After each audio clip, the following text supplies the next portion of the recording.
Hi, Saji's ഇന്നോവേഷൻസിന്റെ മറ്റൊരു Christmas special cooking എപ്പിസോഡിലേക്ക് എല്ലാവർക്കും സ്വാഗതം. ബീഫ് ഡ്രാഗൺ ആണ് ഇന്നത്തെ ഐറ്റം. അതിനുവേണ്ടി ഞാൻ എടുത്തിരിക്കുന്നത് 1 കിലോ ബീഫ് സ്റ്റേക്സ് ആണ്. അതിനെ അത്യാവശ്യം വലിയ കഷ്ണങ്ങളാക്കി നീളത്തിൽ കട്ട് ചെയ്ത് നന്നായി കഴുകിയ ശേഷം ഒരു പ്രഷർ കുക്കറിലേക്കിട്ട് 1 ടീസ്പൂൺ ഉപ്പും ബീഫ് സ്റ്റോക്കിന് വേണ്ടി 1 കപ്പ് വെള്ളവും ചേർത്ത് 5 വിസിൽസ് വരുന്നവരെ വേവിക്കുക. ഇനി ഈ ബീഫിൻ്റെ കഷ്ണങ്ങളെ 1 table spoon ginger garlic paste, 1 table spoon കുരുമുളക്, 1/2 ടീസ്പൂൺ ഉപ്പ്, 1 ടേബിൾ സ്പൂൺ സോയാ സോസ് എന്നിവ ചേർത്ത് നന്നായി മാരിനേറ്റ് ചെയ്ത് 1 മണിക്കൂർ മാറ്റി വയ്ക്കുക. ഇനി അതിലേക്ക് 1/4 കപ്പ് കോൺഫ്ലോർ ചേർത്ത് മിക്സ് ചെയ്ത ശേഷം എണ്ണയിൽ വറുത്ത് കോരി മാറ്റി വെക്കുക. ഇനി കുറച്ച് ക്യാപ്സിക്കം നീളത്തിൽ അരിഞ്ഞ് അല്പം കോൺഫ്ലോറും ഉപ്പും ചേർത്ത് എണ്ണയിൽ വറുത്ത് കോരി അതിനെ മാറ്റി വെക്കുക. ഇനി ഒരു പാനിൽ എണ്ണ ചൂടാക്കിയ ശേഷം ഓരോ ടേബിൾ സ്പൂൺ വീതം ഇഞ്ചിയും വെളുത്തുള്ളിയും ചേർത്ത് ചൂടാക്കുക.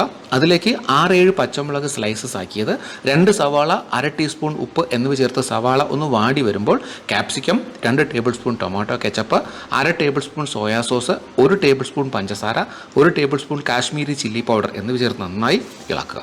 അതിനുശേഷം ആവശ്യത്തിന് ബീഫ് സ്റ്റോക്ക് ചേർക്കുക. ഇനി നേരത്തെ വറുത്ത് വെച്ച ബീഫ് കഷ്ണങ്ങളും ക്യാപ്സിക്കവും ചേർത്ത് ഇളക്കിയ ശേഷം അല്പം സ്പ്രിംഗ് ഒണിയനും വെളുത്ത എള്ളും ചേർത്ത് ഗാർണിഷ് ചെയ്താൽ നമ്മുടെ കിടിലൻ ബീഫ് ഡ്രാഗൺ റെഡിയാണ്.